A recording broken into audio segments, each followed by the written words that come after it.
Well, Majid Al Futtaim is the exclusive Carrefour franchisee in the Middle East, Asia and Africa, and the CEO, Alain Bejjani, joins us now on the line from Dubai. Alain, it's great to get your insights and welcome back to CNBC as always. I thought we could start the conversation around what's happening with Carrefour because some of the trends that you're seeing are just fascinating. You're running 120 supermarkets in 15 countries. What would you say is the online share of business today and how has that changed over the past few months?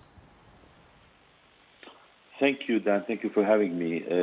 You're absolutely right. Online has been, I would say, soaring since the start of COVID, although we have been growing before. But there has been a fantastic surge across the region. And since December 2019, in comparison to today, the online share has actually increased by almost 50% in terms of contribution to total sales. Alain, you've also just recently announced a brand new 5,000 square metre online fulfilment centre to cater for this surging demand that we're seeing online for groceries.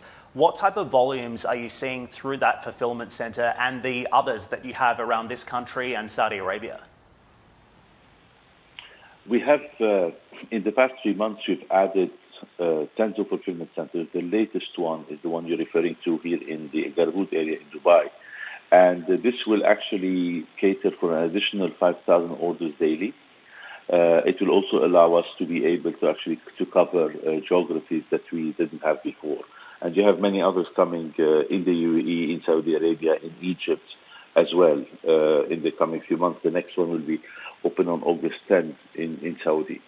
So there is more and more demand that's happening. You've seen that a lot of newcomers to the online grocery shopping have done so during COVID, and we have you are referencing a McKinsey study, about 60% of people that actually have tried online during COVID have decided to stick to it.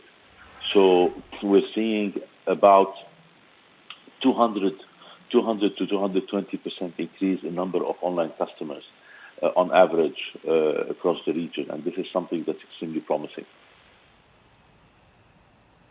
So it's going to be fascinating to see that trends continue. Alain, I also just wanted to maybe get you to check the pulse of the UAE economy for us, because we like to get you on. You've got a very good sense of what's happening on the ground, particularly in your stores, and also the vast entertainment and leisure business that falls under the Majid Al Futtaim umbrella. How are you seeing operations starting to normalize now, and are people slowly starting to come back? In short, I would say yes. As you know, July and August are usually months that are slow in the region, in the Gulf and the UAE, because people mostly travel. And this year was different. Travel did not come back yet, so you've got the population that continues to be around, albeit, of course, with much more value conscious when it gets to spending. But we are seeing a steady return, and we're back to growth in terms of sales. In addition to that, when you look at shopping malls in general, with shopping malls like Mall of the Emirates and all of our shopping malls in the region, you see that actually there is a good return. We continue to be at about maybe roughly 1/3 less than what we were last year. But the improvement between early June, when things started to get back to normal, and now is about 50% better. So it is quite promising.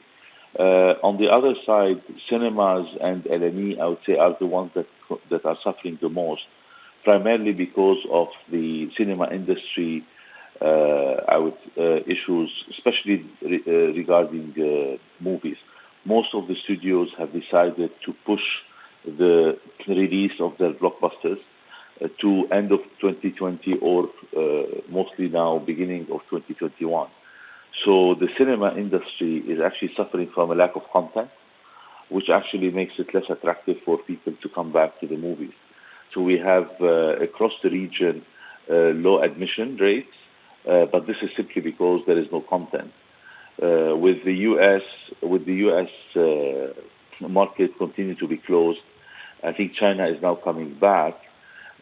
We hope that the international box office will be important enough for studios in order to reconsider some of their decisions as early as possible. This being said, the U.S. market represents about 25% of the global market, so it is important for them to get there. It takes some time, so I think the cinema business is the one that is with hotels, aviation, will be the one that will be the slowest to return. When do you expect activity to return to those pre-pandemic levels? I don't think that we will go back to pre-pandemic before a vaccine is available. So I think the big question is when will vaccines become available? So the way we're looking at it is that will be something around end of quarter one 2021 or quarter two 2021. But of course, this still needs to be confirmed in terms of availability of vaccine. When it gets to business impact, I think 2022 hopefully will be a year that will be similar to where we were in 2019, unless we see some major impact in terms of domino effect by the end of this year or early 2021. So far, we have been, I would say, returning better than expected across the region, in the UAE certainly. This being said, we still have few markets that continue to battle with spikes in numbers, continue to battle with lockdowns and so on that actually impact business. At the end of the day, this is a crisis of trust. For people to come back and consume, they need to have faith. We need to have a consumer confidence level that's at a much better rate. And this is primarily once the health issue is behind us, or actually we're living with it and accepted. The big issue is going to be the economic security and consumer confidence coming back. That will actually require some important action that I expect we'll start to see some serious initiatives there by the end of the summer.